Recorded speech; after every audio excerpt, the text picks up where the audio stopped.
Hola chicos, espero que se encuentren todos muy bien.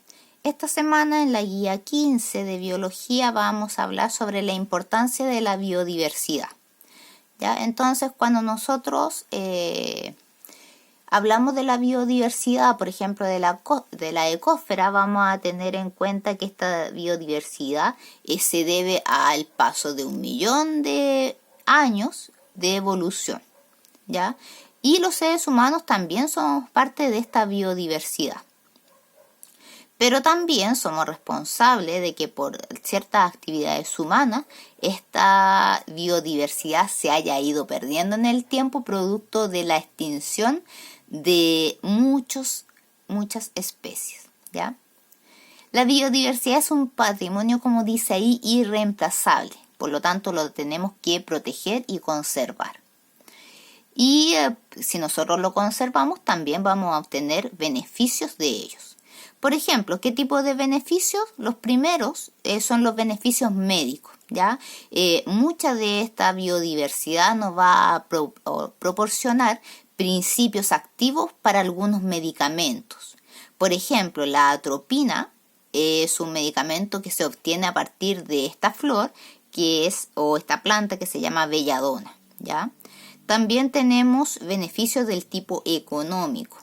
Cuando nosotros hablamos de beneficios económicos, tenemos que tener en cuenta que muchas especies de seres vivos son fuente de materias primas, ya de alimentos, de fuerzas de trabajo para el ser humano, ya, y por lo tanto la explotación de esta especie debe ser sostenible para que no se ponga en riesgo su existencia.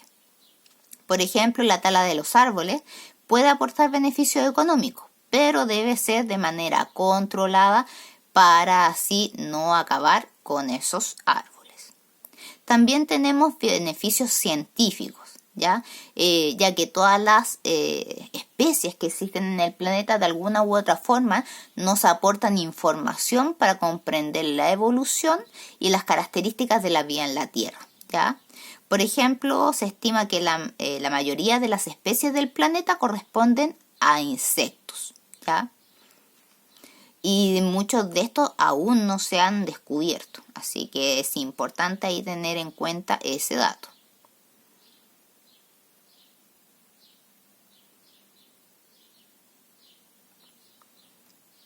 También tenemos lo que son los beneficios ecológicos.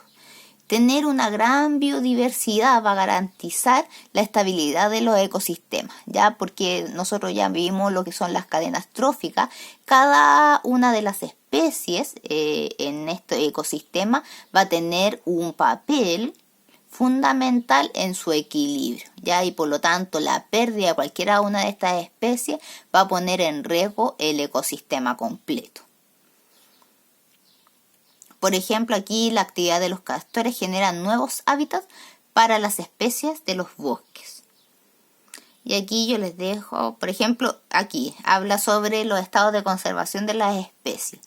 Y dentro de la categorización tenemos lo que son las especies extintas en estado silvestre, en peligro crítico, en peligro, las vulnerables, las casi amenazadas y las que tienen preocupación menor, ya que esa es una clasificación que hace la Unión Internacional para la Conservación de la Naturaleza, ¿ya? Y en base a eso, ustedes van a tener que buscar la información sobre aquellas especies que yo les muestro ahí en la guía, ¿ya? Luego van a tener que ordenar según su estado de conservación. ¿Para qué? Para que pasemos a hablar sobre los impactos que tiene el ser humano sobre los ecosistemas. Como dije al principio de la guía, a pesar de que el ser humano es parte de este ecosistema, también provoca daños en el ecosistema, ¿ya? Y las actividades humanas son bastante perjudiciales cuando no se tienen los controles de ellas, ¿ya? Dentro de los principales efectos que tiene el ser humano sobre los ecosistemas, tenemos lo que es el cambio climático, ¿ya? Todas las actividades que son industriales, que utilizan combustibles fósiles, por ejemplo, la utilización de ganadería, ayudan a que se acumulen los gases de efecto invernadero. Y como lo hemos hablado años anteriores, acá tenemos un conjunto de cosas que se relacionan. Porque cuando nosotros hablamos de cambio climático, tenemos que pensar inmediatamente en lo que es el calentamiento global, y eso va de la mano con lo que es el efecto invernadero. ¿Ya? Recuerden que cuando estos gases de efecto invernadero se acumulan en la atmósfera, retienen los rayos solares, por lo tanto eso hace que aumente la temperatura del planeta y que se provoque lo que es el calentamiento global. ¿Ya? Y este calentamiento global provoca cambios en la parte climática, cambios que nosotros ya podemos observar. ¿Ya? Ejemplo claro está en que ahora tenemos como 2 estaciones bien marcadas en vez de las 4 que teníamos hace unos años atrás, ¿ya? Porque ahora o es casi todo invierno o casi todo verano, ¿ya? Eso es producto del cambio climático, ¿ya? Y no tenemos las 4 estaciones con sus estaciones intermedias como la primavera y el otoño. También hablamos sobre la contaminación, o las actividades humanas provocan mucha contaminación. Todos los que son vertidos y las emisiones de algunas industrias, y también el uso indiscriminado de lo que son los pesticidas, los fertilizantes, causan contaminación tanto en el suelo como en la atmósfera y en el agua, ¿ya? Estos contaminantes perjudican a todos los organismos del ecosistema de alguna u otra forma, ¿ya? Luego tenemos lo que es la destrucción y fragmentación de los hábitats. Por ejemplo, cuando hay una construcción o se van a poner a hacer una carretera o proyecto inmobiliario, destruyen todo un ecosistema, hábitats naturales, animalitos que vivían en ese lugar tienen que emigrar hacia otros sectores, ya debido a esta construcción que se empieza a hacer. Por lo tanto, cada vez que se generen grandes infraestructuras, obviamente va a provocar una ruptura en los hábitats que habían en ese lugar.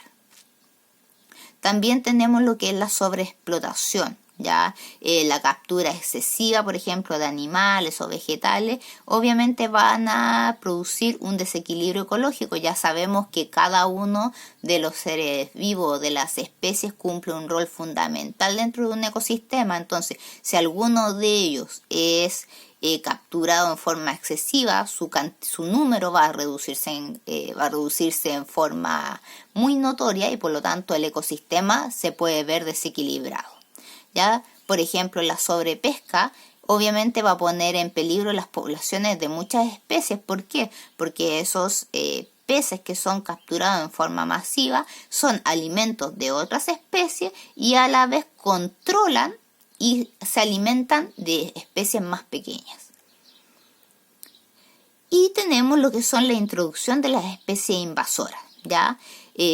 Aquí tenemos que tener en cuenta que todas las especies que no son nativas, o sea, no son propias de una zona, son especies que son invasoras, que han llegado de alguna u otra forma a un cierto hábitat. Ahora, ¿cuál es el problema de estas especies invasoras? Que generalmente provocan daño en el ecosistema. ¿Por qué? Porque provocan crecimientos descontrolados de, por ejemplo, depredadores o de presas, dependiendo qué especie se trate, ¿ya? ¿Por qué? Porque, por ejemplo, ahí está el ejemplo del conejo.